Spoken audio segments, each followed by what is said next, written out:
सरकार को 15 दिनों का अल्टीमेटम देने का फैसला लिया गया है। किसान नेता राकेश टिकैत ने ये कहा है कि 21 मई को दोबारा से मीटिंग करके बड़ा फैसला लिया जाएगा। साथ ही राकेश टिकैत ने बताया है कि हर खाप से रोजाना लोग जंतर मंतर पर समर्थन देने पहुंचेंगे और महिला पहलवानों को इंसाफ दिलाकर रहेंगे। इमरजेंसी में पूरा देश पहलवानों के साथ खड़ा है। सरकार ने किसानों को 13 महीने का सर्टिफिकेट दिया है और ये आंदोलन अभी लंबा चलेगा। उन्होंने कहा कि ये सरकार जल्दी नहीं सुनने वाली है, पहलवान इसके लिए तैयार हैं। उन्होंने कहा कि बॉर्डर पर रोककर सरकार हमारी परीक्षा ना ले। कल 5000 कार्यकर्ता पहलवानों को समर्थन देंगे। राकेश टिकैत ने कहा कि पहलवानों के आंदोलन को किसी ने हाईजैक नहीं किया है, जंतर मंतर पर टेंट नहीं लगाए जाएंगे। सरकार को पहलवानों की आवाज सुननी पड़ेगी। आरोपी सांसद पर सरकार को कार्रवाई करनी चाहिए। वहीं पहलवान विनेश फोगाट ने कहा है कि ये लड़ाई देश की हर बेटी की लड़ाई है। उन्होंने समर्थन देने के लिए खाप किसान संगठनों का धन्यवाद किया है और कहा है कि लड़ाई कितनी भी लंबी हो वो लड़ने को तैयार है। साथ ही अपने खेल की भी तैयारी करते रहेंगे और प्रतियोगिता में भी जाएंगे। जो हमारे पहलवान हैं, इनकी जो कमेटी है वही यहाँ के धरने की देखरेख करेगी। इन्हीं के उसमें ये आंदोलन चलेगा। हम पूरा इनको बाहर से सपोर्ट करेंगे। 21 तारीख की मीटिंग रखी, फिर दोबारा 21 तारीख तक सरकार बातचीत नहीं करती, समाधान नहीं निकालती, तो 21 तारीख के बाद में फिर आगे की रणनीति फिर बनाई जाएगी। ये फैसला हुआ है। हाँ भाई, टाइम तो देना ही पड़े भाई। आगे का फिर हम फैसला लेंगे, नहीं कुछ देता फिर बढ़ा देंगे इसको। आगे क्या वो करेंगे। अभी तो 21 दिन का ये है, 21 तारीख तक का, कि हर रोज हर खाप से लोग आएंगे। उनके यहाँ रजिस्टर्ड मेंटेन है, कौन लोग आ रहे। ये कमेटी यहाँ पे ठीक चल रही, शांतिपूर्ण तरीके से चलाएं। और आपातकालीन में अगर इनके साथ में कोई दिक्कत होती है तो फिर 24 घंटे पूरा देश, पूरा समाज इनके लिए खड़ा हुआ है। हाँ, और कहाँ रहेंगे, अपनी प्रैक्टिस करते रहेंगे। सुबह जाकर प्रैक्टिस करेंगे, फिर यही आ जाएंगे। और कहाँ जाएंगे ये? जब हाथ में ठालिया जंदरा, क्या 10 क्या 15 मिनट पार करके ही चलेंगे। जो फैसला लिया गया है वो तो हमारे बड़े बुजुर्गों ने बता ही दिया है। 21 तारीख तक का टाइम दिया है। अगर उसमें हमारी सुनवाई हो जाती है, जो हम सरकार से मांग कर रहे हैं, अगर वो पूरा नहीं होता है तो 21 तारीख के बाद तो बड़ी कॉल ली जा सकती है हमारी तरफ से। ये सब लोग हमारे सपोर्ट में हैं। जो भी फैसला जो भी होगा वो हम खिलाड़ियों का, जो हमारे कोचेज हैं, जो हमारे गुरु कीपर हैं, उनका फैसला होगा। तो हाईजैक किसी ने नहीं किया है। ये सिर्फ एक अन्याय की लड़ाई है। हर देश की बेटी की लड़ाई है। ये कम्पीट हम करेंगे, क्यों नहीं करेंगे, लेकिन धरने पे हम बैठ के जितना हम ट्रेनिंग कर सकते हैं, परमात्मा ने चाहा तो हमें जो मौका मिलेगा। हम सबकी लड़ाई लड़ रहे हैं और गेम हमने छोड़ा नहीं है। अभी हम कर रहे हैं। हम जितना भी टाइम मिल रहा है हम ट्रेनिंग का टाइम निकालने की कोशिश कर रहे हैं। हम अभी प्लान करके ट्रेनिंग का उसके अकॉर्डिंग ही हम चलेंगे। एक भी दिन अभी हमारी ट्रेनिंग मिस ना हो, उसका हम अभी प्लान करेंगे आज से ही। और बिल्कुल हम कम्पीट करेंगे, कंपटीशन में हम जाएंगे। हमारी पंचायत में आज फैसला लिया गया, सभी खापा के रोज आदमी आएंगे और 15 दिन तो ही लगता आते रहेंगे। 15 दिन में अगर सरकार नहीं मानी तो 21 तारीख को मैं फिर कमेटी की मीटिंग होगी। तो कमेटी की मीटिंग लेकर आगे फैसले, फिर उसका आगे फैसले दिए जाएंगे। हमारा ये फैसला हो गया। ये भी फैसला हुआ है कि जो पहलवानों ने संघर्ष शुरू किया है, ये इसी तरह संघर्ष पहलवान चलाएंगे और हम सब लोग इनको सपोर्ट करेंगे। चाहे खाप पंचायत है या किसान संगठन है, जितने भी लोग हैं, हम इनको सहयोग देंगे और सरकार को ये मजबूर कर देंगे कि उस दुष्ट मंत्री का इस्तीफा लेकर उसको थाने में, जेल में बंद किया जाए। और इसके अलावा जो 21 तारीख तक ये सरकार ये काम हमारी जो शर्त इन्होंने रखी है, जो ये मांग है, ये पूरी नहीं होती तो 21 तारीख को जो मीटिंग होगी उस मीटिंग में कोई बहुत बड़ा फैसला लिया जा सकता है। और इसी पर बातचीत करने के लिए जी मीडिया संवाददाता सैयद इस वक्त हमारे साथ जुड़ गए हैं। सैयद, ये तो साफ हो गया है कि किसान आंदोलन की तरह ही पहलवानों का धरना भी अब पक्का हो गया है। बिल्कुल मनो, ये कहना गलत नहीं होगा क्योंकि जिस तरीके से आज खाप पंचायत हुई उसके बाद ये फैसला लिया गया कि 15 दिन का हम आपको समय देते हैं, यानी सीधे तौर पर सरकार को एक चुनौती है कि 15 दिन का समय देते हैं, या तो इस मामले को निपटारा कीजिए, आप सामने आइए, आगे आइए और इन पहलवान जो विरोध प्रदर्शन कर रहे हैं इनका जो समस्या है उनका निस्तारण कीजिए, वरना 21 तारीख को एक बार दोबारा से कहीं ना कहीं जो आप कह सकते हैं कि पिछले ऐसा पहले जिस तरीके से किसान आंदोलन की एक रूपरेखा देखी गई थी, एक शक्ल देखी गई थी, उस तरीके से होगा। हालांकि राकेश टिकैत थे और भी दूसरे भी खाप पंचायत के नेता थे, यहाँ पर विनेश फोगाट थी, साक्षी मलिक थी, वो सभी लोग मंच पर मौजूद थे जब प्रेस कॉन्फ्रेंस की गई और साफ तौर पर यह संदेश देने की कोशिश की है कि हमारे पास 13 महीने का सर्टिफिकेट है, यानी किसान आंदोलन का सर्टिफिकेट है, आगे इसको हल्के में ना लिया जाए। तो एक सीधे तौर पर चुनौती एक तरीके से जरूर सरकार को कहा जाता है। अब देखना है कि सरकार इस पर क्या रुख अपनाती है और किस तरीके से आगे की रणनीति बनाती है। मनु। हाँ बिल्कुल, आगे की रणनीति पर तो नजर रहेगी, लेकिन सैयद अगर आज की जो प्रेस कॉन्फ्रेंस यहां पर की गई है राकेश टिकैत के नेतृत्व में, 4-5 बड़ी बातें क्या निकलकर सामने आ रही हैं? क्योंकि टारगेट सीधा सरकार को किया जा रहा है, जबकि मामला दिल्ली पुलिस के पास है, दिल्ली पुलिस जांच कर रही है। बिल्कुल, देखिए अगर टेक्निकल बात हम समझे मनु, तो सुप्रीम कोर्ट के कहने के बाद एफआईआर दर्ज होती है, पहली नाराजगी। दूसरी नाराजगी जब एफआईआर पॉस्को और इस तरह कितने गंभीर धाराओं में दर्ज हुई है तो गिरफ्तारी क्यों नहीं हुई, ये दूसरी नाराजगी है जो महिला पहलवानों की है खासतौर पर। अब जो लड़ाई है वो एफआईआर को लेकर नहीं है कि ये गिरफ्तारी अभी तक क्यों नहीं हुई, जबकि इस तरीके के संगीन मामले में तुरंत गिरफ्तारी होती है। इस तरीके का आरोप जैसे लगाया जा रहा है कि अभी तक गिरफ्तारी क्यों नहीं हुई है। कल भी बृजभूषण शरण सिंह ने अपने फेसबुक लाइव में साफ तौर पर बैठ के सोशल मीडिया पर बैठ के कहा और उन्होंने कई सारे आरोप प्रत्यारोप का जवाब भी दिया और अपनी बातें कही। लेकिन अभी जिस तरीके की जो शक्ल इस आंदोलन की देखने को मिल रही है, आने वाले दिनों में कहीं ना कहीं यह आंदोलन एक बड़ी शक्ल जरूर ले सकता है। जी बिल्कुल सैयद, आप तस्वीरें फिलहाल दिखाइए वहां पर कि अब जब प्रेस कॉन्फ्रेंस हुई है उसके बाद वहां पर तस्वीर कितनी बदली है। एक बार पीछे की तस्वीरें दिखा दीजिए जंतर मंतर की, फिर आगे हम चर्चा करेंगे।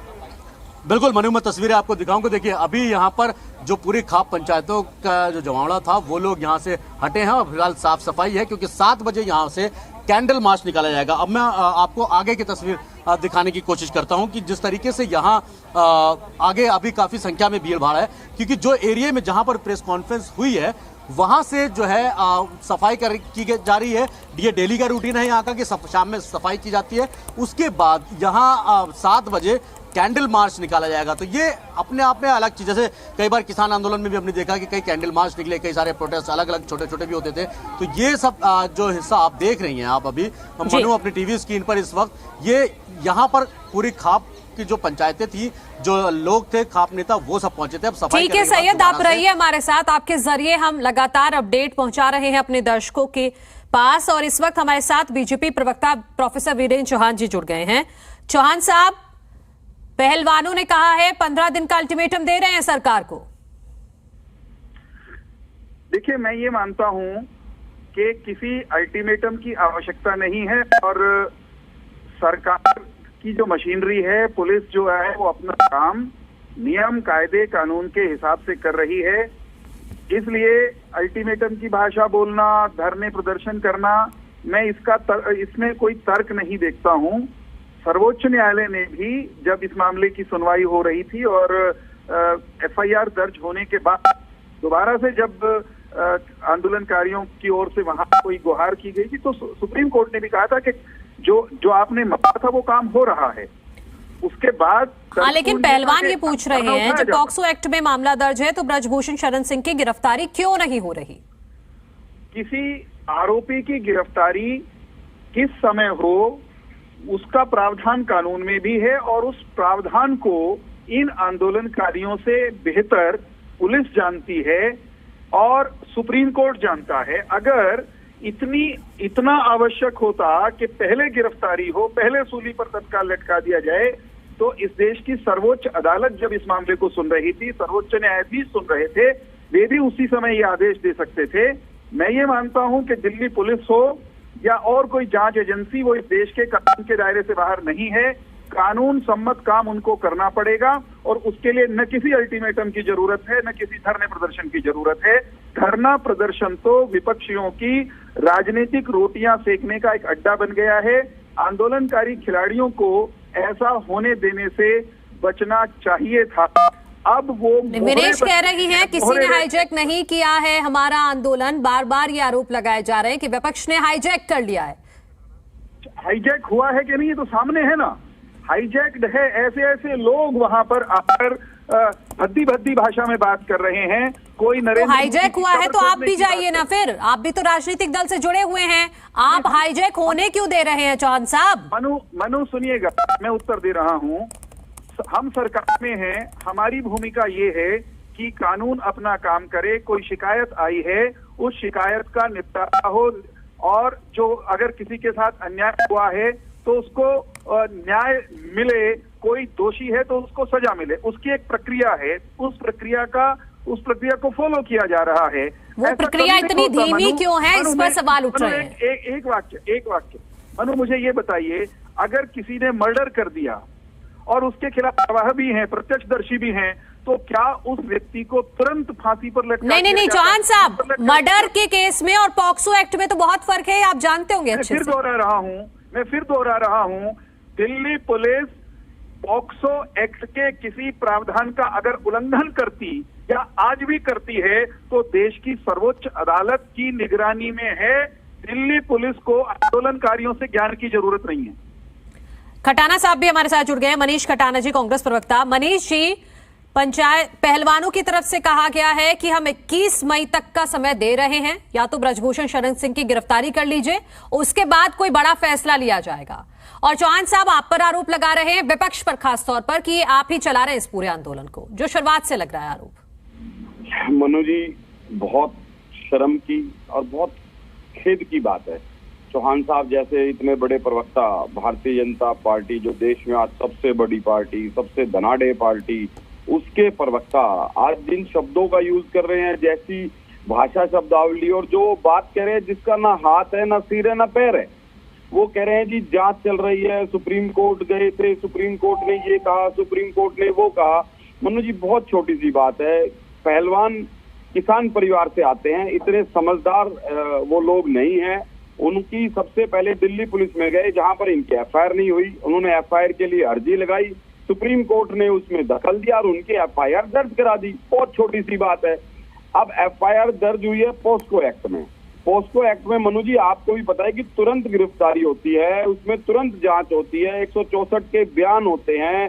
ना तो अभी तक किसी महिला खिलाड़ी, गोल्ड मेडलिस्ट, जिन्होंने हमारे देश का विश्व में तिरंगा फहराने का काम किया, वो आज 11, 12, 13 दिन से लगातार धरने पर बैठी हैं, बारिश में, आंधी में, तूफान में रो रही हैं। वो लड़कियां जिनके नारे पे देश में बीजेपी आई, बेटी बचाओ और बेटी पढ़ाओ, वो नारा आज प्रवक्ता साहब कह रहे हैं, चौहान साहब, कि मैं इस बात से इत्तेफाक नहीं रखता कि ये धरना प्रदर्शन कर रहे हैं, ये कब तक धरना चलेगा। तो धरना, ये वही लोग हैं जिन्होंने हमेशा धरना प्रदर्शन करे हैं, और धरना प्रदर्शन जो ये बार बार कांग्रेस पार्टी को जोड़ रहे हैं, बार बार दीपेंद्र हुड्डा को जोड़ रहे हैं, बार बार भूपेंद्र हुड्डा को जोड़ रहे हैं, ये एक परिवार की।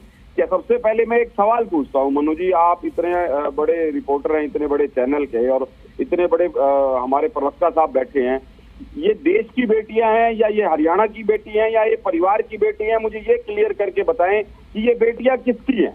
पहली बात, ये सम्मान जो इन्होंने हमारे देश को दिलाने का काम करा, जो गौरव हमें मिला, वो गौरव और वो सम्मान किसका है? वो हरियाणा का है, देश का है, या वो किसका है? वो ये बताने का काम करें। ठीक है चौहान साहब, एक छोटा सा रिएक्शन इस पर दीजिएगा। अजय गुलिया जी भी हमारे साथ जुड़ गए हैं जेजेपी की तरफ से। चौहान साहब, कह रहा हूं कि कांग्रेसी ही इतने अनभिज्ञ और अनजान हो सकते हैं कि उन्हें ये ना पता हो कि ये बेटियां किसकी हैं।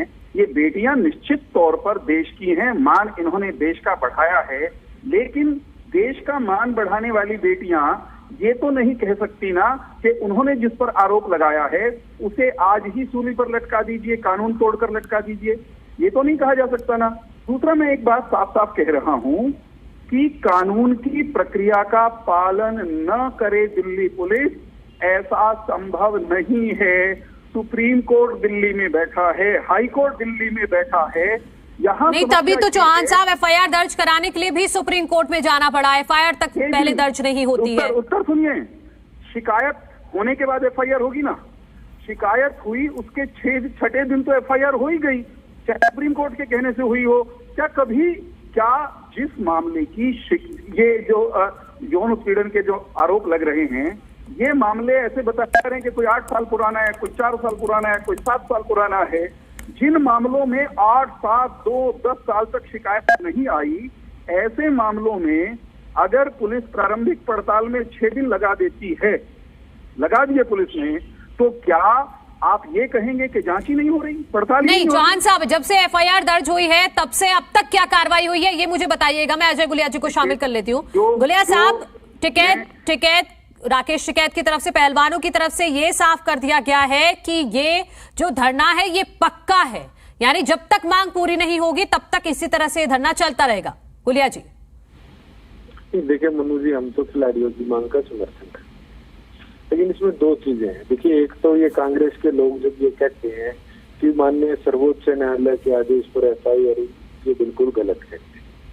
देखिए, कोर्ट ने सिर्फ उनको बुला करके उनसे जवाब मांगा और दिल्ली पुलिस की तरफ से पेश हुए वकील ने कहा कि एफआईआर दर्ज कर ली जाएगी। उसके बाद कोर्ट ने कहा कि आप इनकी थ्रेट असेसमेंट करें, अगर किसी व्यक्ति को कोई खतरा है जान माल का तो आप उसको सुरक्षा मुहैया कराएं। अब दूसरी बात पे आते हैं। देखिए, जब एफआईआर दर्ज होगी तो उसके बाद इनके 164 के बयान होंगे, उसके लिए एक नोटिस गया होगा। अब उन्होंने जाकर के बयान दर्ज कराए हैं, नहीं कराए हैं। अब जैसे कि आप भी मनु जी पूछ रही हैं कि क्या कार्रवाई करी, देखिए इस कार्रवाई को कोई डिस्क्लोज कर ही नहीं सकता। अगर कोई किसी कैपेसिटी में ये कहता है कि क्या कार्रवाई हुई है या किसके बयान हुए हैं, किसके बयान नहीं हुए, तो वो गलत कहता है। क्योंकि पॉक्सो एक्ट में जो मामला दर्ज है तो माननीय सर्वोच्च न्यायालय का फैसला है कि ना तो उनके नाम उजागर किए जा सकते हैं और ना ही इस एफआईआर को सार्वजनिक किया जा सकता है। नहीं तो गुलिया साहब, ये कौन पूछ रहा है? ये तो कोई नहीं पूछ रहा है कि कौन है कौन नहीं है, लेकिन एफआईआर दर्ज हुए इतने दिन हो गए हैं, अभी तक कोई एक्शन क्यों नहीं हुआ? 164 के तहत कम से कम पीड़िता के बयान तो दर्ज करवाए जाते, वो भी सिर्फ हवाई बातें सुनाई दे रही हैं, कुछ एक्शन तो दिख नहीं रहा। नहीं मैडम, अगर उनको 164 का नोटिस गया होगा बयान देने के लिए, अगर उन्होंने बयान दिए हैं नहीं दिए हैं, ये कौन जानता है। हाँ, एक चीज का मैं मनु जी आपके टीवी चैनल पे बिल्कुल जननायक जनता पार्टी का स्टैंड बिल्कुल क्लियर कर देता हूँ। हम लोग खिलाड़ियों के साथ खड़े हैं, खिलाड़ियों को न्याय मिलना चाहिए, ये उनका लोकतांत्रिक अधिकार है। अगर वो ये चाहते हैं, खिलाड़ी ये चाहते हैं कि जब तक इसके अंदर कोई कोर्ट का फैसला या कुछ नहीं आ जाएगा वो वहाँ बैठे, ये उनका डेमोक्रेटिक राइट है, वो अवेल करें। लेकिन ये सुनिश्चित, देखिए वीरेंद्र चौहान जी ने भी एक बात कही कि दिल्ली के अंदर हाई कोर्ट है, दिल्ली के अंदर माननीय सर्वोच्च न्यायालय है। अगर किसी खिलाड़ी को, किसी भी साक्षी को ये लगेगा कि उसके साथ दिल्ली पुलिस न्याय नहीं कर रही या भेदभावपूर्ण तरीके से कोई कार्रवाई कर रही है, तो तुरंत कोर्ट जाकर के ठीक है, ठीक है। रजत जी भी हमारे साथ जुड़ गए हैं, रजत पंजेटा जी इनेलो की तरफ से। उसके अलावा हमारे साथ सैयद जी मीडिया संवाददाता भी हैं, वो भी कुछ सवाल करना चाहते हैं। सैयद, मैं आपके पास आऊंगी, लेकिन रजत जी से कमेंट ले लेते हैं। रजत जी, 15 दिन का अल्टीमेटम दिया गया है पहलवानों की तरफ से कि या तो गिरफ्तारी कर लीजिए ब्रजभूषण शरण की, नहीं तो उसके बाद 21 तारीख को कोई बड़ा फैसला लिया जाएगा। देखिए मनु जी, ये ना यहाँ पे मैंने कई बार कहा है, ऐसे प्रतीत होता है कि ये जो भाजपा के लोग हैं, जो सत्ता में बैठे लोग हैं, उनके लिए कुछ लगता है कानून की ना तो इनको कोई डर है और ये कानून को अपने हिसाब से चलाते, ऐसा प्रतीत होता है। जैसे हरियाणा के जो संदीप सिंह है, जो महिला कोच ने जिनके ऊपर आरोप लगाए, वो खुद कहते हैं कि मैं, और कोई होता तो लाई डिटेक्टर टेस्ट होता उसका, वो कहते हैं मैं लाई डिटेक्टर टेस्ट में करवाना ही नहीं चाहता। मतलब अपनी सहूलियत है जी उनकी, मतलब कितना अपनी कन्वीनियंस के हिसाब से। आप बताइए कोई और होगा, उसको भाग सकता है क्या लाई डिटेक्टर टेस्ट? वो कहते हैं नहीं मैं नहीं कराना चाहता, मेरा मन ही नहीं कराने का। ये ब्रिजभूषण शरण जी हैं, इनके ऊपर 38 मुकदमे टीवी के ऊपर मीडिया के सामने कबूल करते हैं मैंने मर्डर किया हुआ है। आप देखिए कितना अपना एरोगेंस देखिए इंसान के अंदर कितनी होगी, इतनी हाई हेडेडनेस होगी, जो कानून को कुछ नहीं मानता, सरेआम कबूल करता है मैंने मर्डर किया हुआ, कर लो जो मेरा करोगे।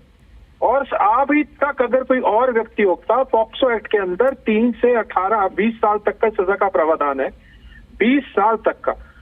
और अपनी इनकी सदस्यता ना चली जाए, आगे के लोकसभा की सीट अगली 24 की भी ना चली जाए, आगे की भी ना चली जाए, उसको बचाने के लिए कैसे नहीं, अब इससे क्या फायदा हो रहा है? नहीं रजत जी, इससे क्या फायदा होगा आप मुझे बताइए। ये आंदोलन जो दिन पर दिन बढ़ रहा है, अब हर रोज वहां खाप से लोग पहुंचेंगे, तो इससे क्या फायदा हो रहा है? बिना इसके तो कुछ भी नहीं हो रहा है। फिर तो बिना इसके तो जो भी नहीं रहेंगे। जो व्यक्ति खुद कबूल कर रहे हैं कि मैं मर्डर किया है, जो करना है कर लो मेरा। मैं आप बताइए कानून क्या है? कानून क्या है? पुलिस क्या काम कर रही है? किसके ऊपर कार्रवाई कर रही है? खिलाड़ियों के सर फोड़ रही है। बड़ी जल्दी बड़ी मुस्तैद है खिलाड़ियों के सर फोड़ने के लिए। महिला जो खिलाड़ी हैं उनकी छातियों पे धक्के मारे, ये करने के लिए पुलिस है क्या? सारी कार्रवाई पुलिस को क्या कर ठीक है रजत जी, ये सवाल तो मैं चौहान साहब से लूंगी, लेकिन सैयद मेरे सहयोगी जुड़े हुए हैं। रजत जी एक मिनट, सैयद आप कुछ सवाल पूछना चाहते हैं? बिल्कुल, मैं अभी कुछ तस्वीरें दिखाना चाहता हूँ। देखिए बारिश शुरू हो गई और काफी तेज बारिश इस वक्त हो रही है और पहलवान इस वक्त अपने जो टेंट जो बनाया हुआ है उसके अंदर है और खास तौर पर जो एरिया था जहां पर वो पूरी तरीके से विकेट कर दिया गया, खाली कर दिया गया। तो इस वक्त बारिश जो है वो काफी तेज हुई है, तो एक कहीं ना कहीं सारा दिन की जो गर्मी है उससे भी राहत मिली है। और थोड़ा सा पहलवान जब प्रेस कॉन्फ्रेंस के बाद ही कहीं मौसम जब बदलना शुरू हुआ तभी अंदेशा ये लगाया जा सकता है कि पहलवान को आता है। तो यहाँ पे जितनी खाप पंचायत और जितने भी और लोग थे वो फिलहाल अभी आप देख सकते हैं कि सभी लोग यहाँ से हट गए हैं। और कुछ देर के बाद जब बारिश रुकेगी उसके बाद से भी खबर आ रही है कि एक मीटिंग की जाएगी। ठीक है मनु, चौहान साहब, दिल्ली पुलिस क्या कार्रवाई कर रही है? विपक्ष की तरफ से भी बार बार ये सवाल पूछा जा रहा है, पहलवान भी प्रेस कॉन्फ्रेंस कर यही पूछ रहे हैं कि क्यों गिरफ्तारी नहीं हो रही। देखिए, बड़ी सीधी सी बात है, दिल्ली पुलिस क्या कर रही है उसमें से जांच के दौरान क्या क्या सार्वजनिक रूप से बताने योग्य है वो उन्होंने अब तक बताया है। कोर्ट में गए, सुप्रीम कोर्ट में क्या किया है, क्या चल रहा है, सुप्रीम कोर्ट को बता दिया। किसी भी आपराधिक मामले की जांच की प्रक्रिया के दौरान सब कुछ minute to minute live telecast या ब्रॉडकास्ट करके बताया जाए, ऐसा न कानून में प्रावधान है और न ऐसा जांच की प्रक्रिया के अनुकूल है। मैं सिर्फ ये कह रहा हूं कि विपक्ष जबरन पुलिस का काम भी खुद करना चाहता है और न्यायालय का काम भी। चौहान साहब, सवाल ये है कि इस धरने को इतना बढ़ने क्यों दिया जा रहा है? आप लोगों की तरफ से कोई जाके पहलवानों को ये क्यों नहीं समझा रहा है कि कानून अपना काम कर रहा है, आप भी धरने से उठ जाइए? आप सुनिए ना, क्या पहलवान जो कि छोटे मोटे पहलवान नहीं है, जिनका अंतर्राष्ट्रीय एक्सपोजर है, क्या उनको सुप्रीम कोर्ट के द्वारा कही गई बात समझाने के लिए मेरी, आपकी या भारतीय जनता पार्टी के किसी नेता की आवश्यकता है? से सब जानते हैं, लेकिन यहाँ समस्या ये है, वो तो शायद जानते हैं, मानते भी हो मन में, लेकिन उनको भड़काकर, उनको जंतर मंतर पर बिठाकर, किसने भड़काया? राजनीतिक रोटियां, मैं बताता हूं, किसने भड़काया? बात तो है, आप मेरी बात पूरा होने दीजिए मनु जी। हाँ। जिन लोगों की राजनीतिक रोटियां सिक रही हैं, जिनके तवे पतीले कढ़ाई चढ़ रहे हैं, किसकी? आम आदमी पार्टी की, कांग्रेस की या किसान संगठनों की, खाप पंचायतों की, किसकी? इस पूरे आंदोलन में सबसे बड़ी भूमिका जो हमें नजर आती है, हाँ। वो है हरियाणा के कांग्रेस नेता दीपेंद्र हुड्डा और उनकी। अच्छा, वो इतने ताकतवर हैं कि सबको एक साथ लिया एक मंच पर, तो वो तो फिर हरियाणा के मुख्यमंत्री बन जाएंगे अगले सेशन में। वो इतने ताकतवर हैं तो हरियाणा की जनता इनके बहकावे में आने वाले नहीं है, कुछ लोग आ गए होंगे। तो कैसे? वो भी तो हरियाणा के ही है ना पहलवान, तो पहलवान तो हरियाणा के ही है। ये वहम हर एक को निकाल देना चाहिए कि हरियाणा की सारी जनता इनके बहकावे में आने वाली है। मुझे ये बताइए, एक छोटा सा सवाल है कि ये उत्पीड़न की शिकायतें जो आ रही हैं, मुझे ये मानने में कतई कोई गुरेज नहीं है कि इनमें से कुछ शिकायतें सच्ची हो सकती हैं, हो सकता है सारी भी सच्ची हों। जब तक जांच न हो, सच मानकर जांच की जाएगी। ठीक है, जांच चल रही है फिलहाल। आप सभी का बहुत शुक्रिया। नहीं, मेरे पास अब वक्त नहीं है, माफी चाहूंगी। आप सभी का बहुत शुक्रिया। वीरेंद्र जी आपका भी, मनीष जी आपका भी, अजय